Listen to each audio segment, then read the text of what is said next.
సాయిరామ్. బాబా భక్తులందరికీ నమస్కారం అండి. మన బాబా గారి దయ వల్ల మనందరం బాగుండాలి, సంతోషంగా ఉండాలని కోరుకుంటున్నాను ఫ్రెండ్స్. ఇక ఈరోజు వీడియోలో మన బాబా గారిని అడుగుతున్నాం. ఎన్ని ప్రార్థనలు చేసినా, ఎన్ని పూజలు చేసినా, ఎన్ని పరిహారాలు చేసినా నా కోరిక తీరలేదు బాబా. ఇన్ని రోజులు ఎదురు చూసిన నాకు నా కల నెరవేరబోతుంది. ఎందుకు ఇలా జరుగుతుంది? అసలు నాకేనా ఇలా జరుగుతుంది? ఇప్పుడు ఇన్ని రోజులు చేసిన ప్రార్థనలు, సంకల్పాలు వ్యర్థమేనా? నాకేమీ అర్థం కావటం లేదు. నీ అనుగ్రహం మా మీద లేదా అని చెప్పి మనం ఎన్నో విధాలుగా బాబాని ప్రార్థిస్తూ వస్తాం.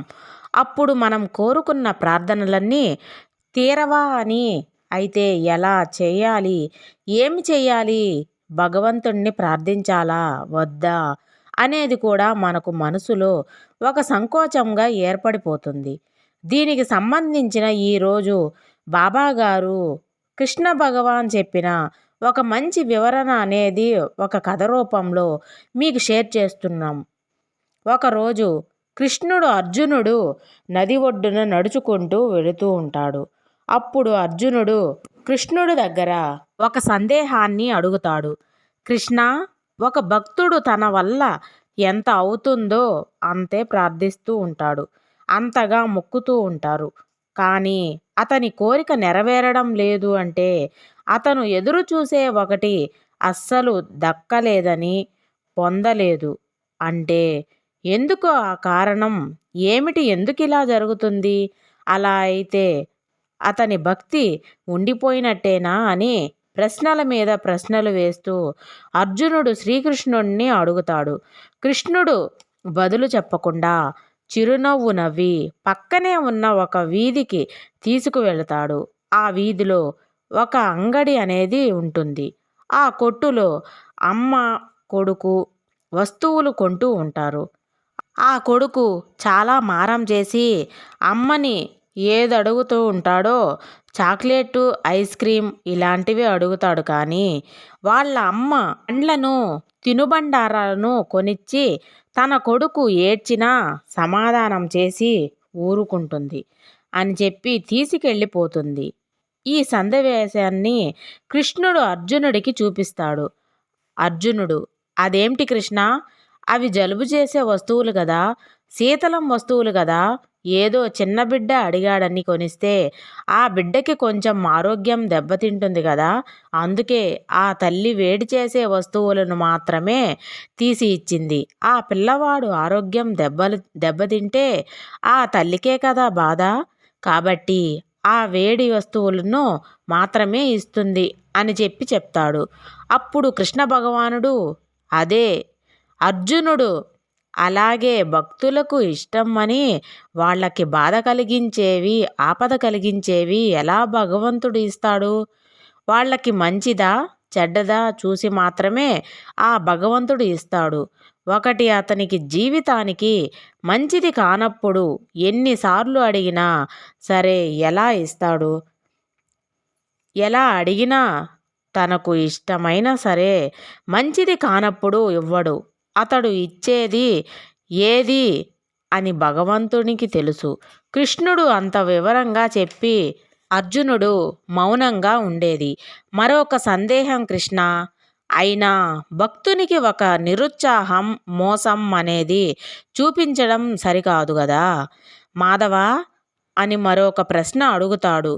మీరు ఎంత సమాధానం చేసినా భక్తుడి నిరుత్సాహంలో ఉంటాడు. అతను భావించిన అంతటి కాలం అతను గుర్తించుకుంటుంటాడు కదా కృష్ణ. అంటే భగవంతునికి ప్రార్థించిన నా కోరిక తీరలేదు, నన్ను కరుణించలేదు అని భగవంతుణ్ణి నందిస్తూ తన మనసులో ఒక చెడు అభిప్రాయం అనేది ఏర్పరచుకుంటారు కదా కృష్ణ అని మళ్ళీ అడుగుతాడు.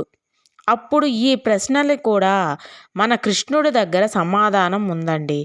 నవ్వుతూ ప్రార్థన, ఈ నిరుత్సాహం ఒకటి మంచిదైతే నిరుత్సాహం తనకి ఒక మంచి అనుభవాన్ని కలిగిస్తుంది. ఈ అనుభవం తన జీవితం ఎలాంటిది సందర్భంలో అయినా సరే గెలవడానికి తోడుగా ఉంటుంది. అందుకనే ఈ నిరుత్సాహం భగవంతునికి భక్తునికి ఇస్తారు. ఇంత తెలివైన స్వచ్ఛమైన సమాధానం కృష్ణుడి నోటి వెంట అర్జునుడికి సందేహం తీర్చిందండి. అలాగే మన జీవితంలో ఒక విషయం కోసం ప్రార్థన చేసిన భగవంతునికి మన బాబాని కోరుకుంటున్నాం. అది నెరవేరుతుందో లేదు అంటే అది మన జీవితానికి మంచిది కాదు. ఏదో ఒక ఆపద ఉంది.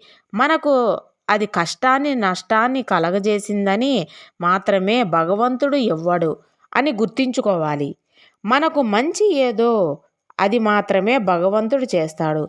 ఎంత కష్టపడినా ఎంత ప్రాధేయపడినా అది మన జీవితానికి ఆపద కలిగిస్తుంది. అంటే ఎప్పుడూ కూడా ఇవ్వడు. అందుకే మన కోరికలు తీరకుండా బాధ కష్టం దిగులు ఇదంతా అనేది తీరబోతుంది. ఈ కష్టం దాచి గెలుపు అనే కొండ ఎక్కినప్పుడే అప్పుడు మన అనుభవించిన గాయాలన్నీ బాధలన్నీ మరచిపోతాం. చాలా సులభంగా చాలా విడిగా చెప్పాలంటే భగవంతుణ్ణి ప్రార్థించేటప్పుడు నా జీవితంలో ఏది మంచిది, మంచి సంతోషాలను ఇస్తుంది, నాకేది మెలకువగా ఉంటుంది అని మాత్రమే మనం బాబాని అడిగితే తప్పకుండా ఇస్తాడు. అంతేకాకుండా మనం బాబాగారి మీద నమ్మకం పెట్టినప్పుడు నమ్మకం కూడా బాబాగారు మనకు తప్పకుండా నెరవేరుస్తారండి. ఇదండి ఈరోజు వీడియో. ఈ వీడియో కానీ మీకు నచ్చినట్లయితే మన సాయి భక్తులందరికీ ప్లీజ్ షేర్ చేయండి, సబ్స్క్రైబ్ చేయండి ఫ్రెండ్స్. సర్వేజన సుఖినో భవంతు. జై సాయిరామ్.